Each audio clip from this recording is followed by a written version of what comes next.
Olá, bem-vindos a um novo vídeo. O Megalodon, um tubarão pré-histórico gigante, podia crescer até 18 metros de comprimento e foi um dos predadores mais aterrorizantes que já viveram nos oceanos. Mas você sabia que no passado havia monstros marinhos ainda mais assustadores? Hoje mostraremos 20 monstros marinhos mais assustadores do que o tubarão Megalodon. Você é novo neste canal? Não deixe de se inscrever e apertar o sino de notificação. E antes de começarmos, curta o vídeo. Número 20.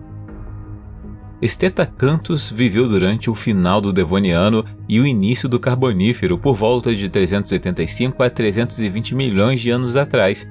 Era uma criatura parecida com um tubarão com cerca de 70 centímetros de comprimento.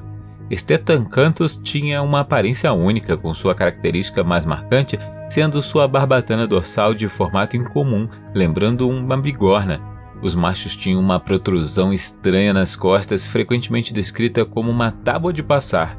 Essa estrutura pode ter servido como um mecanismo de fixação para prender os machos às fêmeas durante o acasalamento.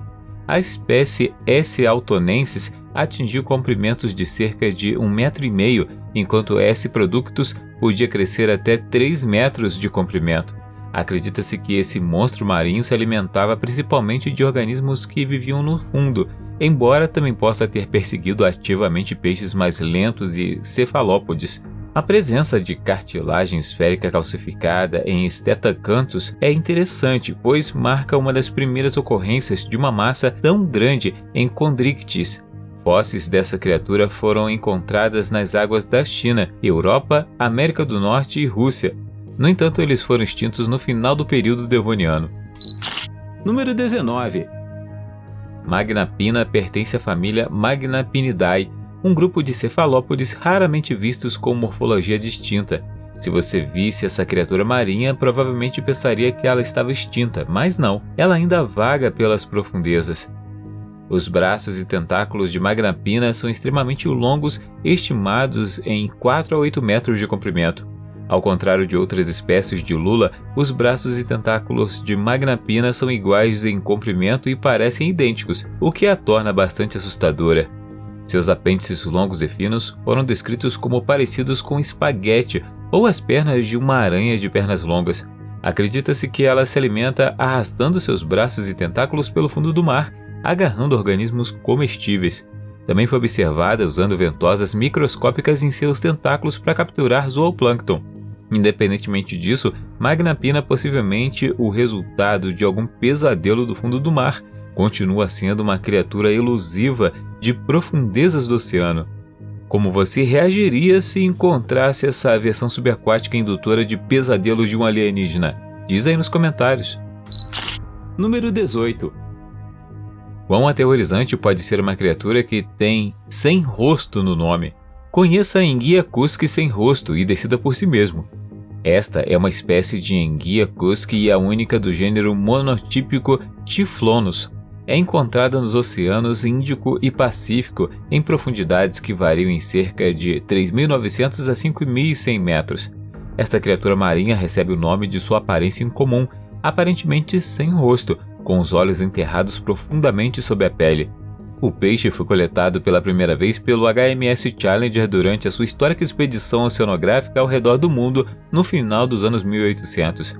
Apesar disso, é um carnívoro com uma boca localizada sob o corpo, embora os detalhes específicos sobre como ele caça sejam limitados. Esta espécie de enguia cusque não era vista em águas australianas desde o final dos anos 1800, até ser redescoberta durante uma expedição na costa leste da Austrália. Seu habitat na zona abissal, onde a pressão é dramaticamente alta e as temperaturas são congelantes, torna difícil estudá-lo em detalhes. Número 17.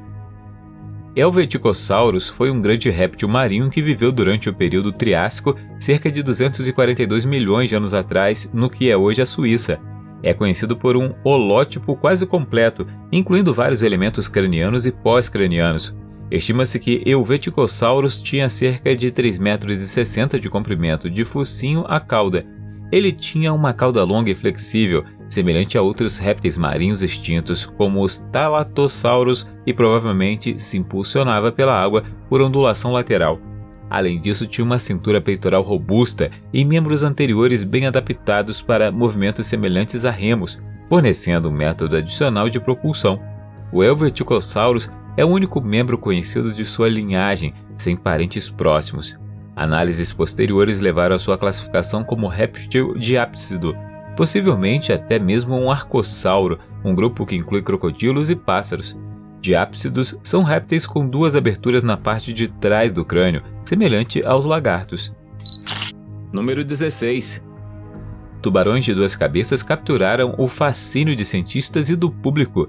Embora a causa exata desse fenômeno não seja totalmente compreendida, várias teorias e observações oferecem insights sobre a ocorrência de tubarões de duas cabeças. Pesquisadores sugerem que distúrbios genéticos são a explicação mais plausível para o desenvolvimento desses tubarões. Essa teoria é apoiada por estudos em embriões de tubarões cultivados em laboratório, onde anormalidades genéticas foram observadas sem exposição a infecções, produtos químicos ou radiação. A pesca excessiva foi proposta como um fator contribuinte, pois a redução da diversidade genética pode aumentar a prevalência de tais anormalidades. Tubarões de duas cabeças ainda são relativamente raros, e poucos espécimes disponíveis para pesquisas científicas limitam a compreensão do fenômeno. Embora distúrbios genéticos sejam uma causa provável, outros fatores como infecções virais, distúrbios metabólicos, poluição e contaminação da água também foram sugeridos. Infelizmente, tubarões de duas cabeças geralmente não sobrevivem muito tempo na natureza devido às suas deformidades, dificultando sua prosperidade.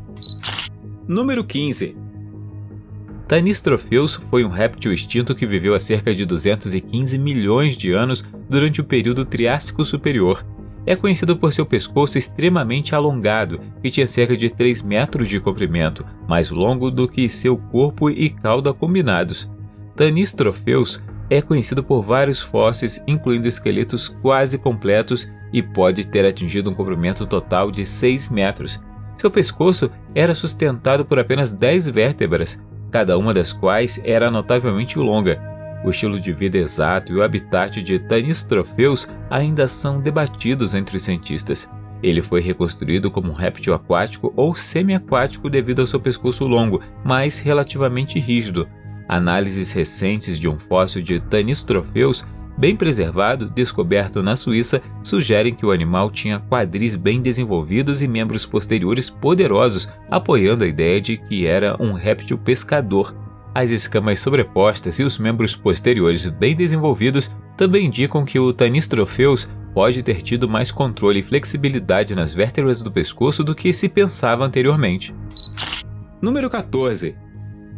Na mitologia japonesa, o peixe-remo é conhecido como Ryugu no Tsukai, que significa o mensageiro do palácio do deus dragão. De acordo com as crenças tradicionais, o aparecimento de muitos peixes-remo encalhados na praia pode sinalizar um terremoto iminente. O peixe-remo gigante é o maior peixe ósseo do mundo, com comprimentos relatados de até 17 metros e pesos de até 270 quilos. Ele tem um corpo longo em forma de fita, olhos grandes e espinhos vermelhos que se projetam, formando um aglomerado em forma de coroa. Acredita-se que o peixe-remo gigante habita as zonas epipelágicas iluminadas pelo sol até as zonas mesopelágicas mal iluminadas do oceano, em profundidades de até 1000 metros. Seu comportamento e ciclo de vida não são bem compreendidos. Acredita-se que ele se alimente filtrando krill, plâncton e outros pequenos crustáceos. Conhecido como um nadador fraco, o peixe-remo gigante se move lentamente pela água, permitindo que peixes menores evitem seu caminho. Número 13. O tubarão-duende tem uma aparência impressionante, com um focinho alongado e achatado que se projeta do topo da cabeça, lembrando a lâmina de uma espada. Ele tem um corpo macio e uma cor incomum que varia de rosa ao cinza arroxeado, com bordas azuis brilhantes em suas barbatanas. Tubarões-duende adultos geralmente variam em comprimento de 3 a 4 metros. Eles são encontrados em mares profundos, geralmente ao longo do declive continental superior.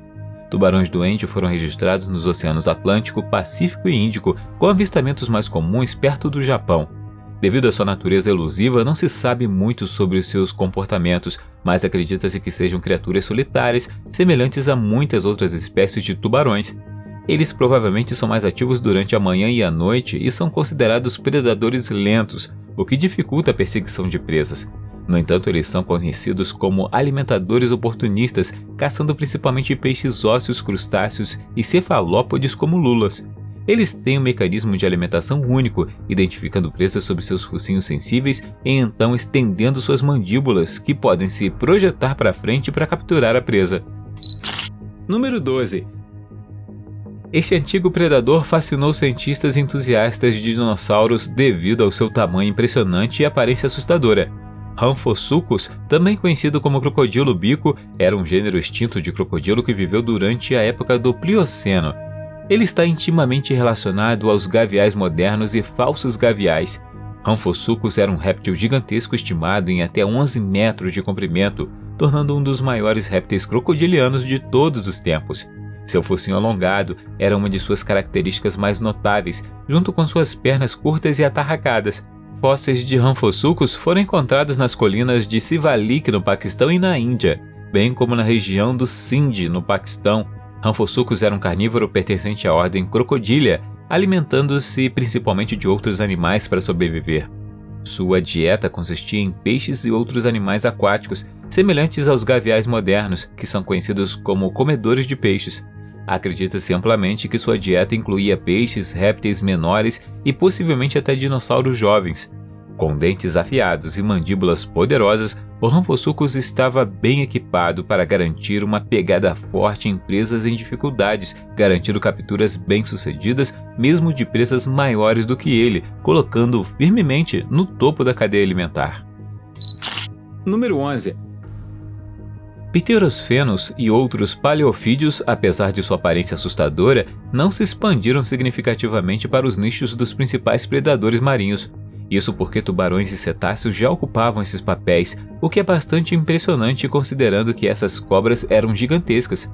Pterosfenus é um gênero extinto de grandes répteis pertencentes às cobras Aletinophida, especificamente a família Paleophidae. Embora apenas restos parciais dessas cobras tenham sido encontrados, acredita-se que tenha sido um grande réptil, com estimativas médias variando de 2,5 metros a 4,80 metros de comprimento. A maior vértebra encontrada sugere que um Pterosfenus individual poderia atingir um comprimento de cerca de 5,70 metros. Era uma cobra marinha que vivia nos mares rasos de várias regiões, incluindo o que é hoje o leste dos Estados Unidos, África, América do Sul e sul da Ásia. Isso prova que ela navegava destemidamente pelo mundo antigo em busca de comida. A família Paleophidae incluía cobras estuarinas e marinhas que atingiam tamanhos enormes durante o Eoceno Médio. Essas cobras tinham um metabolismo mais alto e uma espinha mais rígida, tornando-as nadadoras menos flexíveis, mas mais eficientes. Número 10. Esta baleia antiga, medindo cerca de 6 a 7 metros de comprimento, era algo que os tubarões antigos costumavam temer. Zygophyseter varolai é uma espécie extinta de baleia, especificamente uma cachalote, que viveu durante o Mioceno Superior, cerca de 11,2 a 7,6 milhões de anos atrás. É conhecida por um único espécime encontrado na formação Pietra Lecchese, na Itália. Acredita-se que esta baleia viveu no antigo mar de Paratetes, o predecessor do Mediterrâneo moderno. Como as cachalotes modernas, Zygophyseter varolai provavelmente tinha um sistema de ecolocalização avançado. Seu crânio apresentava uma grande bacia acima da caixa craniana, conhecida como bacia supracraniana, onde o órgão espermacete e o melão estavam localizados. Esta estrutura teria ajudado a focar os cliques de ecolocalização produzidos nas passagens nasais. Zygophyseter varolai é mais intimamente relacionado a Brigomiphyseter e Acrophyseter do que a Leviatã. Essas baleias tinham dentes alargados e acredita-se que eram macroraptoriais, o que significa que estavam adaptadas para caçar animais grandes como tubarões, grandes cefalópodes e outras baleias. Número 9. Chonisaurus foi um dos maiores ictiossauros já descobertos, com comprimentos que chegavam a 15 metros e pesando cerca de 30 toneladas. Esse monstro marinho era um gênero extinto de grandes répteis marinhos que viveram durante o Triássico Superior, cerca de 237 a 227 milhões de anos atrás. Chonisaurus tinham um focinho longo e suas nadadeiras eram mais longas e estreitas em comparação com outros ictiossauros. Acredita-se que ele só tinha dentes nas pontas de suas mandíbulas e apenas nos menores espécimes juvenis. Ele viveu nos mares antigos que cobriam o que é hoje o estado de Nevada nos Estados Unidos. Embora possa não ter sido um predador de topo, foi um dos maiores predadores do ecossistema aquático do Triássico, onde caçava peixes menores, lulas e outros pequenos invertebrados marinhos. Seu tamanho por si só o tornaria uma figura imponente nos mares antigos. Para colocar isso em perspectiva, o Shonisaurus era quase tão alto quanto o letreiro de Hollywood. Número 8. O tubarão babado tem um corpo longo semelhante ao de uma enguia, com uma cabeça achatada semelhante à de uma cobra e um focinho curto. Ele recebe esse nome por causa de 6 fendas branquiais com bordas vermelhas que se estendem por sua garganta, lembrando um colar babado.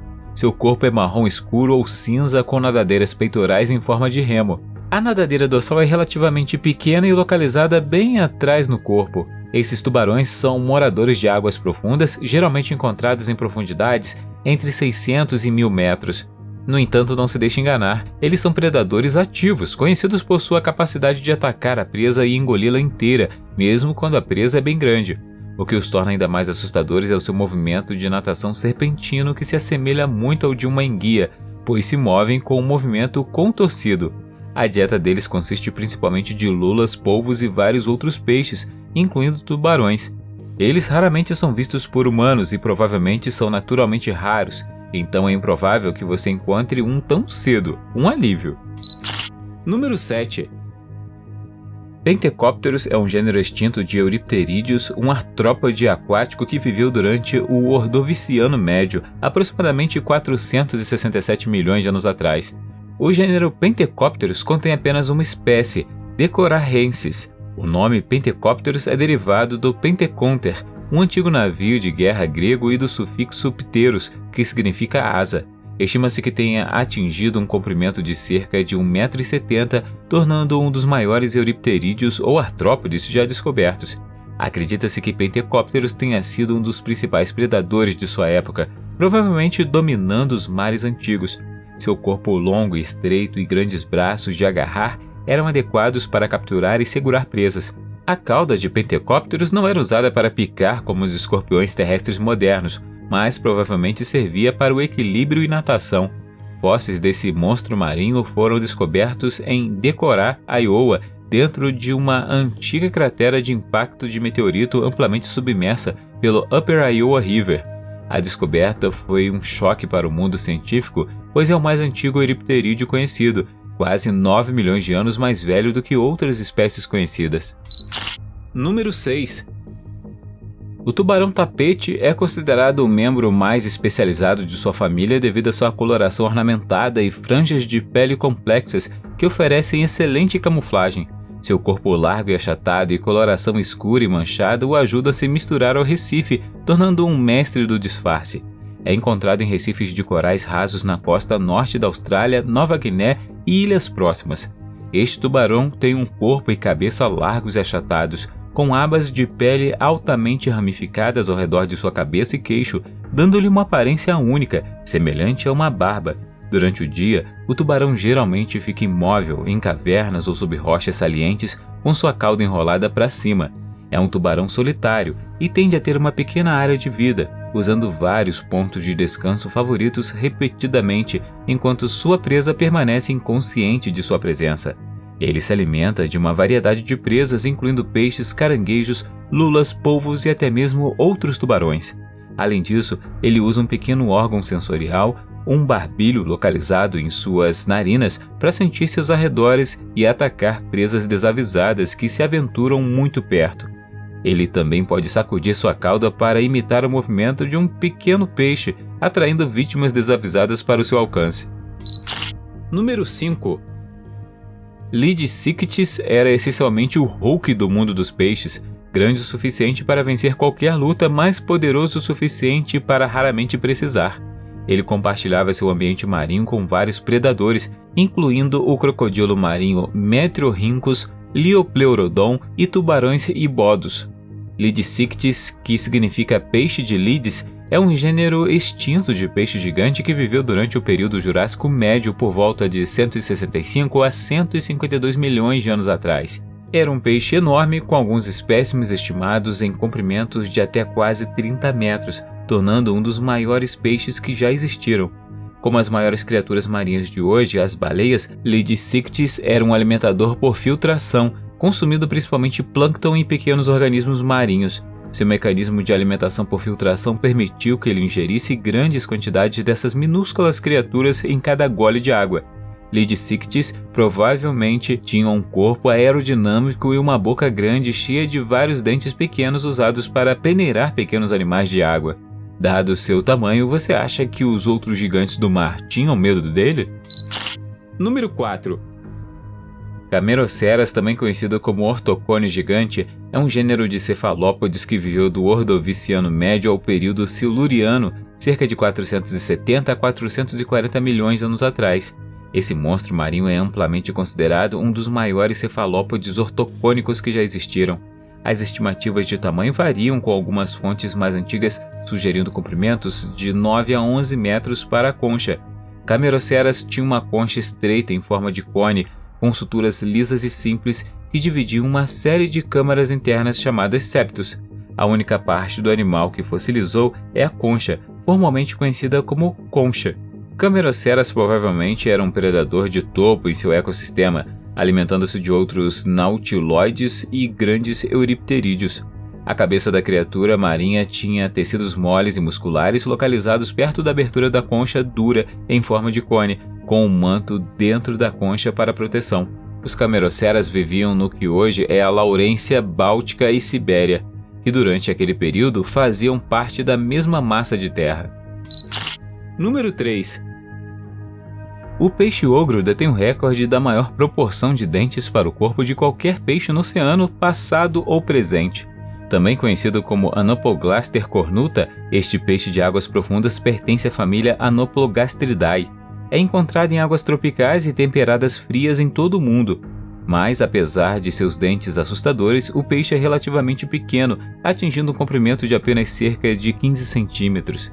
É uma das espécies de peixes que vivem mais profundamente conhecidas, com um corpo lateralmente achatado, uma cabeça grande e uma boca enorme.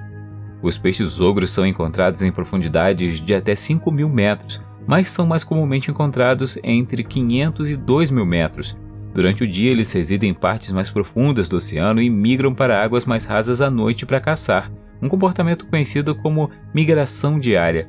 Os peixes ogros juvenis filtram o zooplâncton da água, enquanto os adultos se alimentam de peixes e lulas.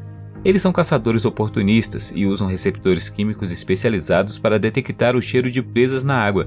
Suas presas proeminentes agem como armadilhas, permitindo que capturem peixes maiores do que eles. Os peixes ogro desenvolveram uma pele ultrapreta especial com um pigmento concentrado, absorvendo 99,5% da luz, o que o ajuda a permanecer escondido dos predadores. Ele também tem uma linha lateral, uma faixa escura ao longo dos seus lados que detecta até mesmo movimentos leves ao seu redor. Número 2. Elasmosaurus foi um dos maiores plesiosauros da era Mesozoica, embora não fosse tão grande quanto alguns outros répteis marinhos como Ichthyosaurus, Pliosaurus ou Mosasaurus. Mas isso não significa que fosse menos eficaz. Elasmosaurus é mais famoso por seu pescoço incrivelmente longo, que compunha cerca de metade do comprimento de todo o seu corpo. Acredita-se que ele usava esse pescoço longo para surpreender presas na água. Medindo cerca de 7 metros de comprimento, seu pescoço continha 71 vértebras, compondo quase metade do comprimento total do corpo. Elasmosaurus tinha um crânio relativamente plano, com um conjunto de dentes longos e afiados, e seu corpo tinha mais de 9 metros de comprimento. Ele também tinha nadadeiras em forma de ramo que o ajudavam a fazer movimentos semelhantes a asas na água. Elasmosaurus provavelmente foi extinto há cerca de 65 milhões de anos durante o evento de extinção Cretáceo-Paleogeno. Ele habitava a Via Marítima Ocidental Interior, um vasto corpo de água que dividia a América do Norte durante o período Cretáceo Superior. Mas você pode se perguntar como ele se movia com um pescoço tão longo. Era um nadador assustadoramente grande e longo, usando suas nadadeiras para se impulsionar pela água em um movimento deslizante. Número 1. Este próximo monstro marinho, conhecido como Bloop, é provavelmente mais assustador do que um tubarão megalodon. O Bloop é uma criatura marinha que nunca vimos, mas ouvimos seu rugido devastador a milhares de quilômetros de distância. Ele se refere a um som excepcionalmente alto, mais alto do que qualquer criatura conhecida, incluindo a baleia azul, o animal mais alto conhecido do oceano. O rugido viajou milhares de quilômetros pela água e foi detectado em 1997 pelo NOAA dos Estados Unidos no Oceano Pacífico Sul. Este som, frequência ultra baixa e alta amplitude, confundiu os cientistas por anos. Ele foi detectado por sensores espaçados até 4.800 km de distância. Para comparar, o chamado de uma baleia azul pode atingir até 180 decibéis, o que é tão alto quanto o motor da jato e detém o recorde mundial de vocalização, mais alto que qualquer criatura na Terra. Os chamados de baleias azuis podem viajar longas distâncias debaixo d'água, às vezes sendo ouvidos por até 1.600 km de distância. Inicialmente houve especulação de que o som poderia ter sido produzido por uma grande criatura marinha não descoberta, levando ao termo bloop. Isso desencadeou teorias de um monstro marinho gigante ou outro tubarão pré-histórico. O bloop foi detectado no Pacífico Sul, relativamente perto da localização da cidade submersa de R'lyeh, um lugar fictício de obras de H.P. Lovecraft, onde a besta mítica Cthulhu é dito estar aprisionada. Qual desses monstros marinhos você acha mais assustador? Diz aí nos comentários.